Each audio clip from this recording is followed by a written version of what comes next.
Hello guys, welcome back to my channel. তো আজ আমি তোমাদের একটা কথা বলতে চাই, যেটা হলো গিয়ে একটা পরিবারের ছায়া।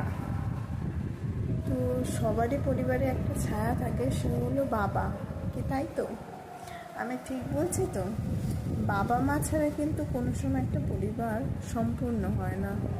বাবা মা যদি না থাকে, সেই ছেলে মেয়ে পুরো ভবিষ্যৎটাই অন্ধকার।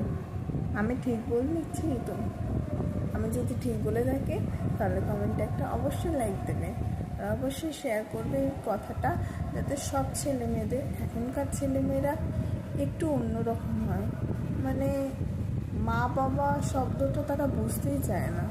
মা বাবা যে কী, তারা যখন না থাকে তখন তারা বুঝতে পারে। তো আমার এই কথাটা যদি ভালো লাগে তোমরা অবশ্যই শেয়ার করো, আর সাবস্ক্রাইব করে দিও, বেশি করে লাইক করো। ওকে, টাটা।